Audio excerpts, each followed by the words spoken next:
No centro da Ásia Menor existia uma cidade chamada Filadélfia. Seu nome significa amor fraternal, uma verdadeira porta de entrada para o interior da Ásia, é onde era conectado povos, culturas, economias. Havia um problema em Filadélfia, ela ficava sobre uma falha sísmica.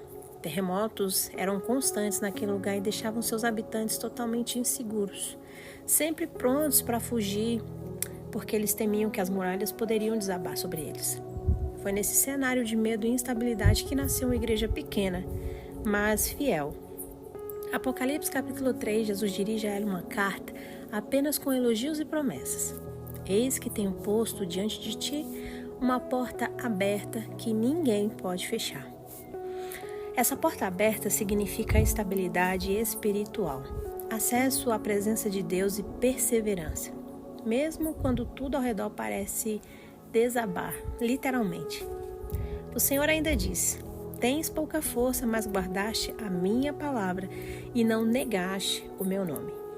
Filadélfia não tinha poder, não tinha prestígio, mas tinha o que mais importava para Jesus: fidelidade. E Jesus prometeu abrir portas que ninguém poderia fechar. Com o passar dos séculos, essa promessa se cumpriu. Filadélfia foi a última das 7 igrejas do Apocalipse a manter uma comunidade cristã ativa, resistindo ao tempo e às perseguições. Jesus fala: farei de ti uma coluna no templo do meu Deus. Para um povo acostumado a correr de terremotos, essa era uma promessa de estabilidade eterna. Hoje, as ruínas de Filadélfia estão na atual Alacerre, na Turquia. Mas a sua mensagem continua viva. Guarda o que tens para que ninguém tome a tua coroa. Deus não precisa de grande força para agir, Ele só precisa da nossa fidelidade. E quando Ele abre uma porta, nenhum homem, nenhum sistema, nenhuma circunstância pode fechar. As 7 cartas do Apocalipse não são 7 histórias antigas, são 7 espelhos. São diagnósticos espirituais que ainda pulsam dentro da igreja e dos nossos corações. Porque o Espírito Santo não falou apenas para elas. Ele falou para nós, para mim e para você. E o chamado ecoa como um trovão silencioso no coração dos que ainda discernem a voz do Espírito Santo. Quem tem ouvidos, ouça o que o Espírito diz às igrejas. A Éfeso, o Espírito diz: você trabalha, mas esqueceu de me amar. Não perca o coração no meio de tanta rotina. Volte ao primeiro amor antes que a chama se apague. A Esmirna, o Espírito Santo diz: permaneça fiel, mesmo na dor. O fogo da perseguição não destrói, ele purifica. Os que sofrem com Cristo reinarão com Cristo.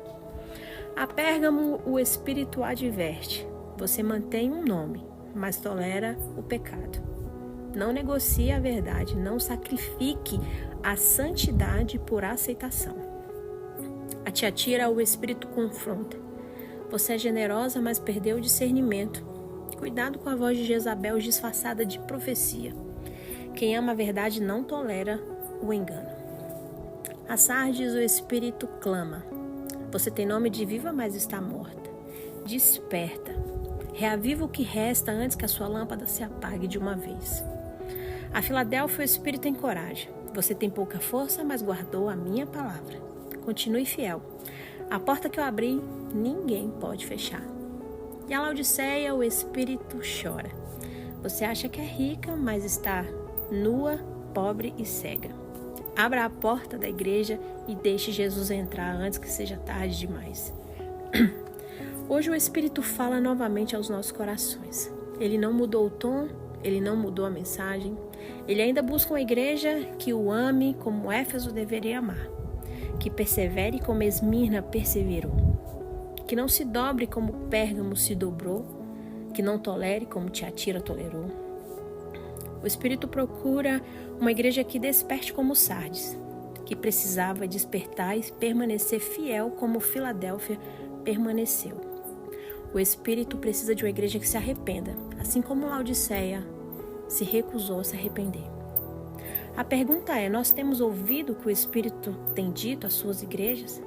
Não é ouvidos físicos, mas espirituais. Ouvidos que não ouvem só um sermão, uma pregação, mas que ouvem e discernem a voz do Espírito, que nos confronta e que nos corrige.